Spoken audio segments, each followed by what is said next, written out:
Hi everyone, hope you're well. So I thought I would do an interview with my husband Views and just talk a little bit about what it's been like in isolation for us and being at home during this period. So my name is Sheena. I am a wellbeing coach, a mindset and mindfulness practitioner and an optometrist as well. And Pius is an optometrist too.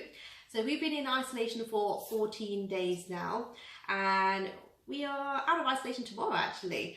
So, yes, I'm so excited.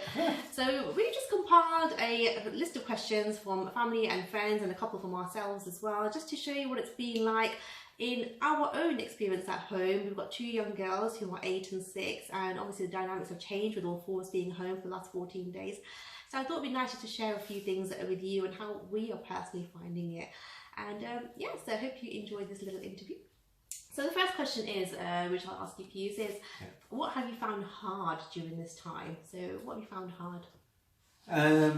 Probably the normal things like actually just going shopping. So we've not been shopping at that time, so we've been quite lucky. Mum and Dad have just dropped a few bits outside. But yeah, just going shopping. And also I think I took for granted in our jobs, we're quite sociable. So we see lots and lots of people, so there's lots of human interaction. And it's been lovely obviously spending time with you guys, but yeah, it's been crazy not seeing so many people. Yeah, so I found that quite tricky, to be honest with you. I think for myself, if I'm truly honest with you, at the moment, the 14 days at home has actually been really, really nice. So just being able to spend that time with the girls and having Pius home as well, and having a little cocoon at the moment. I've actually found it nice just to reset and just take time out to spend, you know, with my family, but also just connect with myself and just maybe just tick off a few jobs I needed to do and actually just stop, just being able to stop and being forced to stop, I suppose, and not having to just always be out there trying to do things, but just stop and reflect and do things I need to do at home. So at the minute, it's been okay for me. This may change tomorrow and next week and the week after, you know, depending on how long this goes on for. But at the minute, so far, it's been okay. So, question number 2. The hardest is actually my hair. Look at this, man. It's crazy too long. Oh, I've been using my girl's little hairbands. If I find anything hard, I'm watching Pius' hair grow for sure. Because of the coronavirus, man. It was quite funny actually because he was going to have a haircut on the day my daughter got sent home from school. And so obviously it's been 14 days since he was supposed to have a haircut and it's been growing rapidly. So yeah. Okay, so alright, question number 2 is what's been different to what you thought it may have been? So spending time at home, what's been different? The biggest surprise was probably how quickly time goes. So what, 14 days is like a crazy, that's like what, 300 hours or something? It's gone so fast. Like literally, like even like now, like where's the day gone? It makes a difference because obviously we've got 2 little girls and we have to occupy them and spending time with them. But yeah, time's gone like mega fast.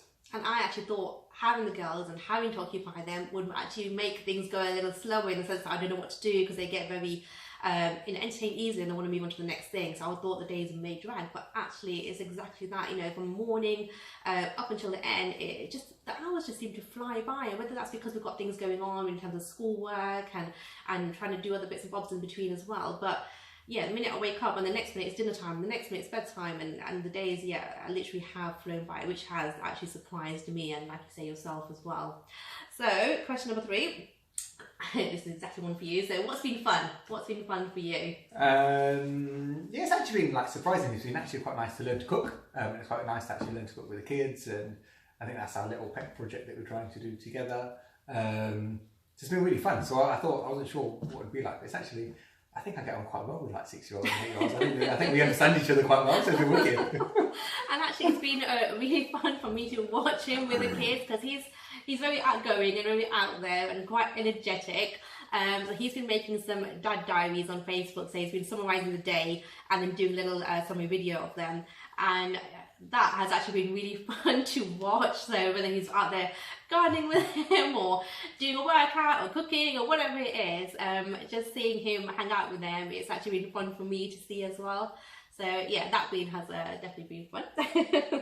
All right, so a bit of a deep question now. So what do we think about the whole situation? So what are we thinking about? What about the virus? About the virus, yeah. What's staying inside? I think probably like a few people, I thought, oh, it's just like a flu and they're exaggerating it. they're trying to hide Brexit a little bit, and yeah, I just thought it was like a new game really. And then it's in China, and before we know it, we're like locked indoors. So it's been quite surreal. We watched that film the other day, and it's like exactly the same thing. What's it called? Contagion, wasn't it? Contagion, yeah. So it's just been, it's just been really surreal. I think surreal is literally the word I would use as well, because it went from China to maybe Italy, and then suddenly we're all in it, and it's happened so quickly. And yeah, it's, you know, being in a situation where things are closing and things have closed around us, and everything's just changing really quickly day by day. And yeah, the whole situation, I think, is surreal. I think the key thing, and I think you find this as well, is just the uncertainty of knowing when it's going to end. And it's not like, okay, in 3 weeks' time, this will be back to normal again and back out there again, or in a month's time. But there's so much speculation from 3 months to 6 months, and it's just the unknown. I think that's what is, you know, quite tricky at the minute. What a story to tell our grandkids, man! Like what we went through, and that's why we're trying to document it. And I'm actually trying to keep, like, you know, put some stuff to, like, create a memory box about this time.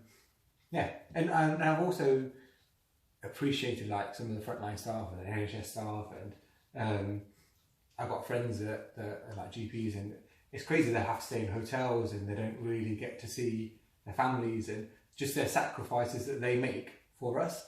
Completely underestimated it. So yeah, hats off. Definitely value the work that they're doing, and like I say, because we have friends, and as most of you may do as well, who are working on that front line, and just seeing what they're having to go through. And yeah, it's just, yeah, so it put things in perspective for us, and really do value what they're doing, and really value what's going on around us, and really making it, you know, feel like, oh my gosh, this is actually really happening, and you know, what can we do to maybe help and support as well, and just be mindful of people around us, and just the whole situation. So like I said, lots of things going on every single day, changes happening daily, and it's just about adapting and being flexible and just managing those changes in our own personal life, and then obviously what's out there as well. So, interesting one. So, how has teaching been? So, as I mentioned, we've got two girls, 6 years old and 8 years old. So, how has teaching been? And I'm going to go with this one first, because I have very quickly realised that year 4 maths is my limit. And when I'm trying to figure out the questions, just to understand for myself, let alone teach my child, oh my God. So I'm very, very happy that me and Peace are very polar opposites in certain respects, and he is a maths whiz. So thank God for him, because I would not have a clue about half these things. I'm just a whiz, yeah. So yeah, I'm much more artsy and crafty, and a bit more of you know, English and all that sort of stuff. But with this maths, I very quickly realised, no, it's not for me. So yeah, so just figuring out, you know, how they teach things, and what's going on, and adapting to their way of thinking and the way they learn things, which is obviously very different to how we've been taught, and even some of the phrases like a warm right, a cold right, and just certain verbs and I don't know, things they use, and I'm like, whoo. I know I'm not the only one. I hope I'm not anyway. But yeah, just figuring things like that has been a bit of a challenge for me. But you? Mine's the same, but the other way around. So again, as you said, I had to second guess myself about adverbs, and as you said, about these warm rights, and the English stuff I've struggled with a little bit. And then also understanding when we're teaching them, they're only 6 and 8, so I have to relax a little bit with them and give them a chance. Yeah, it's just figuring out that just because we may understand some bits and we may not understand some bits, but we're teaching to a completely different audience, and we're not experts at teaching, certainly the way the schools are teaching, obviously. And just even figuring out things like experiments and what to do with that, and they're the best bits. They're wicked. Yeah, that's your forte, right? So teaching, yeah, it's been good, it's been fun, but it's also been a bit of a oh my gosh moments as well. But you know, there's so much support out there with the schools and other parents, and so I've been making use of that. So yeah. All right. So, what have you learned during this time? Learned to cook a little bit. I'm trying to think, what have I learned? What do you think? Okay, so this one is very, very easy for me. I have learned that I'm able to stay at home. So, as he will definitely agree with me, any opportunity I have to go out, eat out, book a holiday, have a weekend breakaway, spend some money, I'm there. And I would never ever choose probably to book a week off and stay at home, because I probably think I just want to be away somewhere. And I've actually really enjoyed my time at home, just having that routine at home and being at home. And I've never made so much coffee at home. I'm normally always the one who has to go out there and buy a coffee, even though I've got about 2 coffee machines at home. So just being able to spend that time at home and actually really love it, that is something I have definitely learned for myself. And I'm also loving the fact that lots of restaurants are doing takeaways and deliveries. So I know people think, in isolation, it shouldn't be spending money, but always finding a way. Always finding a way to spend money, man. I'm constantly, someone's delivering bread, and someone's delivering this, and he's like, again, so yeah, that's one thing I've learned. I can stay at home. Okay, so did you have anything that you learned? I learned that she always finds a way to spend money. But as I said, also, spending time at home. And actually just appreciate the really simple things. I actually appreciate having bread because we never have it. But yeah, just appreciating everything that you think is just day to day. It's actually, we take it for granted. So yeah. My parents were very happy. They were like, I'm so glad your holiday got cancelled. I'm so glad you don't have to go to work and stay at home because now you can sort out your kitchen cupboards, do all the gardening. They were very excited for us to be at home. But yeah, it's also learning the fact that, we take so many things for granted, like just being able to walk out, go to the supermarket, buy whatever you want because everything's in abundance always out there. And now it's a case of, even before I actually got into isolation, when I was doing my shopping and I was buying some pasta, they were like, no, only two pastas per session, or 2 pastas per shop. And, even just things like that, you just take for granted that you just buy what you want, when you want, as and when, and having these restrictions. She wasn't hoarding it. No, I wasn't hoarding. But just, just having that appreciation that, how other people may be feeling in the world generally, and that's their day-to-day life, and just really appreciating and being grateful for things that we do have, not what we don't always have. So that was definitely a good learning point. So what have you missed? What have you missed? I think I actually said it earlier, just in terms of that interaction with people constantly. So we take it for granted. So you think, oh my God, man, another patient. But really, it's actually quite nice. It's actually quite nice being able to see people and actually you do an eye test. But the best is you actually have that interaction. You actually get to know them. And again, that's probably one thing I took for granted. It's just seeing so many people. I think even on the flip side, things we have already missed as well. So, we missed going on our holiday, we missed, we were running a retreat day, so we missed, being able to do that. Even something really sad for me was, I had to miss my grand's funeral because I was in isolation, so that was really tough for me. So there's lots of different things that we've already missed, and a lot of people are feeling like this, as if they're grieving something, losing something, missing out on something.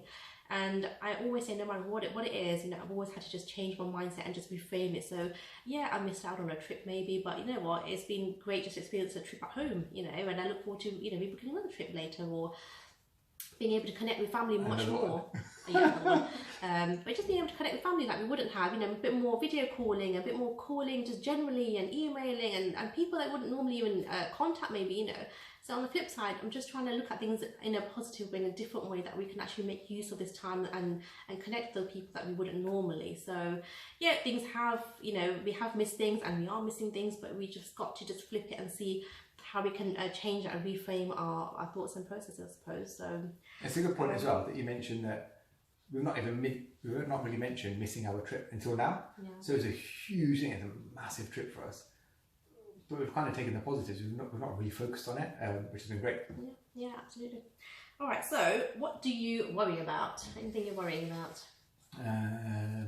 Spending money? No, I'm joking. But yeah, long term, like the money side of it. Again, the biggest thing is we don't know how long we're here for. So it's really hard to plan. I don't know. I always assumed it'd be like a few weeks. But the more I hear about it, they feel like they're adding on extra weeks and extra months, and it's going to be first it's going to be June, and then they say it's going to be September, and then there's going to be 2025, and you just can't plan for it. And yeah, there are those, those worries that are there. So at the minute, maybe things are okay, but then you feel like if things carry on and carry on going on forward, then you're going to have the financial worries. I'll worry with my clients carry on. Yeah, I can see my clients online, but if things carry on and people are struggling, am I going to continue having clients? That's a worry for me. I've got Easter holidays coming up, and I've got the kids at home, obviously. So I'm thinking, am I going to be able to entertain them for every single day and not be able to go out, but just entertain them at home? Is that going to be possible? Am I going to be okay? Are they going to be okay? 14 Easter events. So Easter concierge. So there are lots of little worries going along, but I just say to myself, and Peace always says to me, just you've got to take just today for now, and then worry about tomorrow, and just take it like that, because otherwise you just get really consumed in these thoughts and they overwhelm you and you get swallowed up in them, and sometimes when you get to that point it's hard to get out. So just taking it one day at a time and just taking it from there. Yeah, any final thoughts, Pius?